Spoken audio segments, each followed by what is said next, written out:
this country.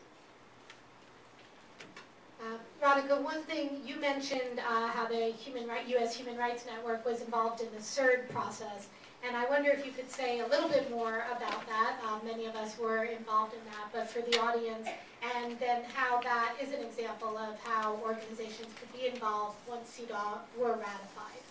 And make sure they know what CERD is. Charlotte just said, make sure everyone knows what CERD is, which is the Convention on the Elimination of Racial Discrimination and All Other Forms of Intolerance. I think I got that right.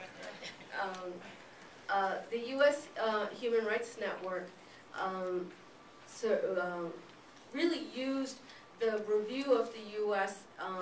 By the committee that examines the convention. I'm trying to not use too much UNEs, but there's a committee in Geneva that examines the countries whether they meet the obligations that they had on CERD. And what the network did as a coordinating force, but it wasn't just the network, it was all, I mean, it was a huge array of organizations from around the country that pulled together sort of reports from the grassroots in terms of what racial discrimination, and gave a report to the committee, and this was during the last administration, the Bush administration, that this happened, and I don't remember reading, I don't remember exactly what it was that the Bush administration's report was, but basically that, you know, racial discrimination was solved in this country and we were all fine. But the report that was pulled together by all these groups really did become the central focus of the questions that the committee then asked the government. And so the government had to go back, and now I think the Obama administration is responsible for having to answer those questions. But you know, it was asking them to look at Katrina and what happened in Katrina, some of the issues on indigenous people. I forget exact details, but it really was that galvanizing force.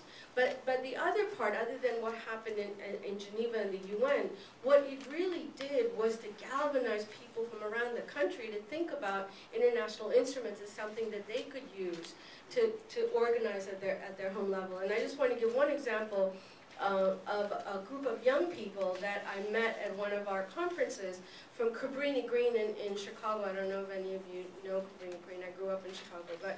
And these young men and women who were being thrown out of their homes in Cabrini Green and were using the international instruments as a way to claim their right to housing in Chicago.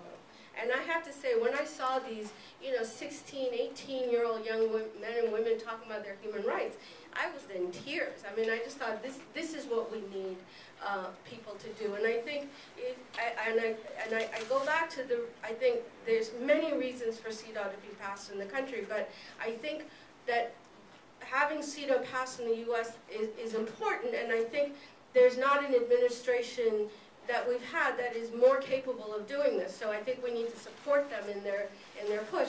But we need to galvanize our communities around these issues, you know, and really look at the issues that, the wide variety of issues that CEDAW allows us to organize on. You know, I mean, it really is a broad document that gives us all kinds of places to organize. And that, I mean, I think that the women's movement in the U.S. has sort of become siloed in terms of the issues that they work on, and that this gives us a way to really bring out a broad-based, community-based movement that can work with the movement that's working on CERD. So, I mean, I think it's an important thing for sort of activism on the ground. And related to that, Zari, you had mentioned the intersectionality between CERD and CEDAW and addressing the needs of women of color. I wonder if you could say a little bit more about how that could be enhanced. Yeah, unfortunately, Malaysia has not ratified CERD. Yeah. But I think in terms of women's rights, we have to look broader than just that women are discriminated for the fact that they are just women, because there are a lot of other factors, and race certainly is one of them. And you know, a lot of my exposure to what race can do in the U.S. is quite, how do I say? It's quite educative. You know, in terms terms of intersectionality, there's a lot written about how if you are a person of color and because of that, or if you're poor and why you're poor. So it is a lot of interrogation as to why you are discriminated, not simply by the fact that you're a woman, but because you are a woman of color or because you're a woman of, you're a poor woman. So, and it's not only CERT that you can use for intersectionality purposes. It will be other instruments. I can't remember what other instruments you have to ratify.